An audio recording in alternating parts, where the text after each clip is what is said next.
बात मैं आपसे करता हूं, और मुद्दे की बात यह है कि एक व्यक्ति वो अगर आरसीएम का डायमंड बनना चाहता है, तो पहले तो आपको ये मालूम होना चाहिए कि डायमंड बनने के लिए कितना बिजनेस चाहिए। जी हाँ, 50 करोड़ का वॉल्यूम चाहिए, एक साल में इकट्ठा करके नहीं, एक महीने का। तो 50 करोड़ का वॉल्यूम आपको लगेगा कि जी 50 करोड़ तो बहुत ज्यादा है, कैसे करेंगे?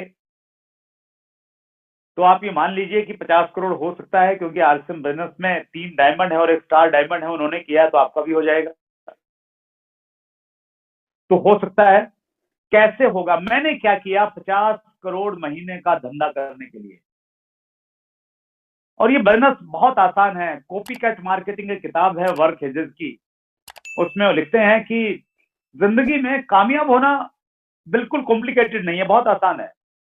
बस आपको ये करना है, जिस क्षेत्र में आप कामयाब होना चाहते हैं उस क्षेत्र के कामयाब लोगों को देखिए कि वो क्या करते हैं, जैसा वो करते हैं हूबहू आप वैसा कीजिए, उनको कॉपी करना शुरू कर दीजिए। जैसे वो कपड़े पहनते हैं वैसा कपड़ा पहनिए, जैसे वो बोलते हैं वैसा बोलिए, जिन लोगों में उठते बैठते हैं वैसे उठना बैठना शुरू कर दीजिए, जो किताबें पढ़ते हैं वैसी किताबें पढ़ना शुरू कर दीजिए। एज इट इज अगर आप उनको कॉपी करेंगे तो कुछ सालों के बाद आप बिल्कुल उनके मुकाम पे पहुंच जाएंगे। और डायरेक्ट सेलिंग की तो यही खूबी है, ये डुप्लीकेशन का बिजनेस है। जो आदमी जितना ज्यादा नकलची होगा ना, जितना ज्यादा नकलची होगा, कॉपी करने में मास्टर होगा, वो उतना जल्दी इस बिजनेस में कामयाब हो जाएगा। और कॉपी करने में थोड़ी सी कॉमन सेंस चाहिए। कई बार जिस आदमी की आप कॉपी कर रहे होते हैं तो उसकी अगर कुछ एक आध अगर वीकनेस है तो वो भी आप कॉपी कर लेते हैं, तो वो आपको थोड़ा सा कॉमन सेंस की आपको जरूरत पड़ेगी कहीं ना कहीं। तो राइट, मैंने क्या किया, कुछ पॉइंट्स मैं आपके साथ में शेयर करना चाहता हूं। पहला काम मैंने ये किया कि आरसीएम बिजनेस को अपनी टॉप प्रायोरिटी पे रखा।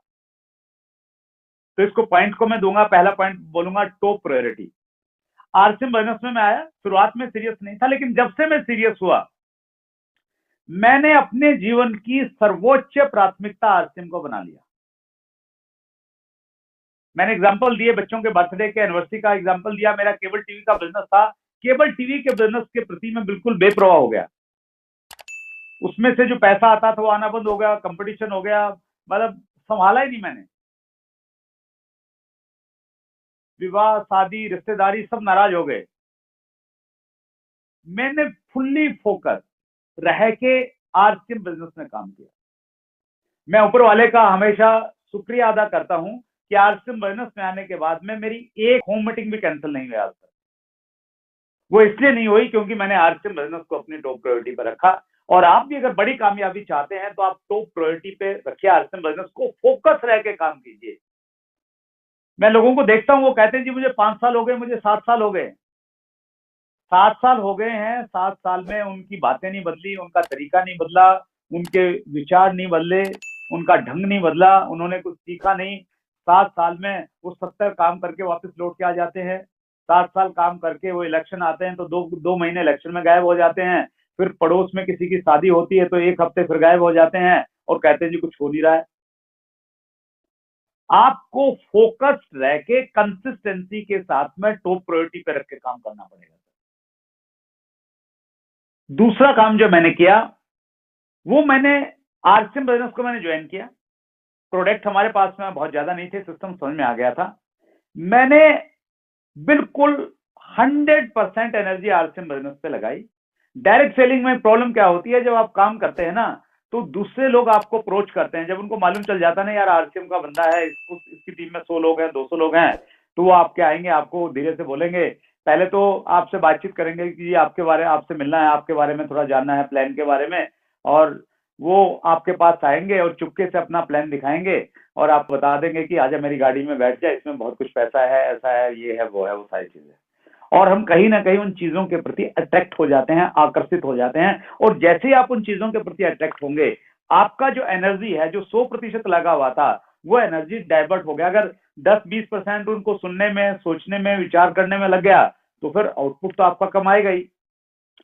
तो मैंने क्या किया, मैंने कहीं पढ़ा कि जो वो जो तांगे में जो व्यक्ति घोड़ा जोतता है, तो वो अच्छी स्पीड लाने के लिए घोड़े के दोनों तरफ, दोनों नजरों के साइड में एक ब्लिंकर लगा देता है। तो जब वो ब्लिंकर उसके साइड में लगता है तो घोड़े को कुछ नहीं दिखता है, न उसको घास दिखती है न घोड़ी दिखती है, उसको सिर्फ मंजिल दिखती है और वो मंजिल पे जल्दी पहुंच जाता है।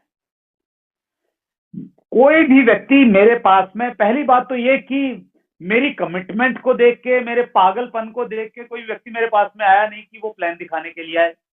और एकाध अगर कोई आ भी गया होगा तो मैंने बड़ी विनम्रता के साथ में उसको नमस्ते किया।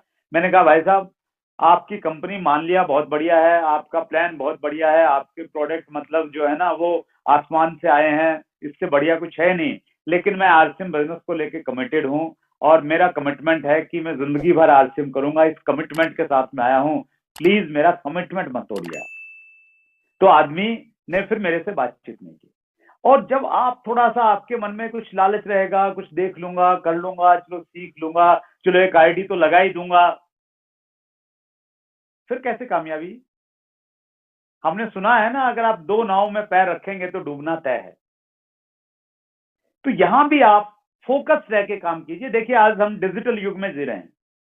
डिजिटल युग में बहुत सारी कंपनियां हैं, बहुत सारे प्लान भी आपको दिखते हैं, कुछ लोग प्रोस्पेक्टिंग करेंगे, आपके पास में आएंगे।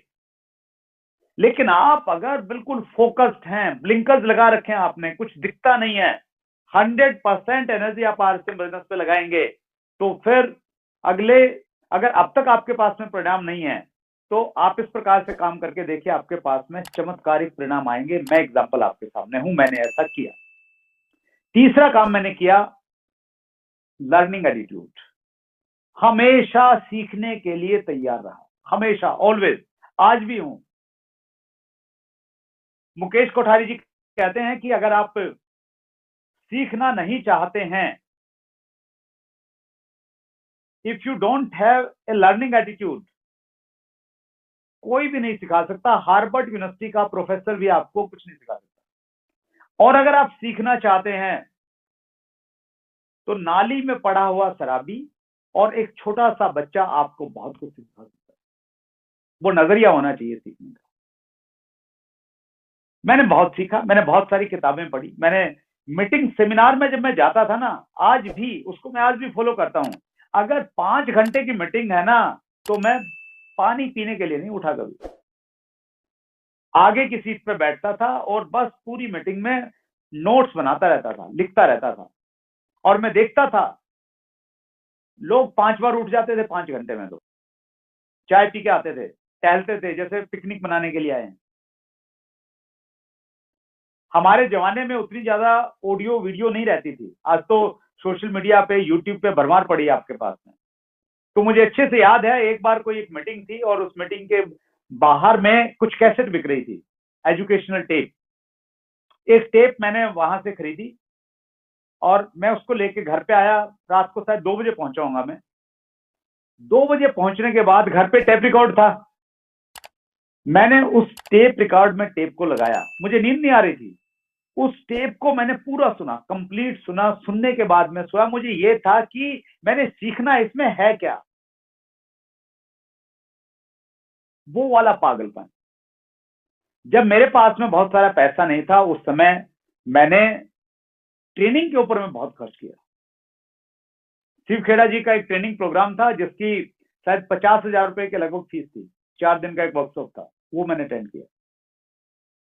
तो लर्निंग को लेके आप इन्वेस्टमेंट भी उससे कीजिए और सीखने के लिए आप हमेशा तैयार रहिए। सीखना बंद तो जीतना बंद।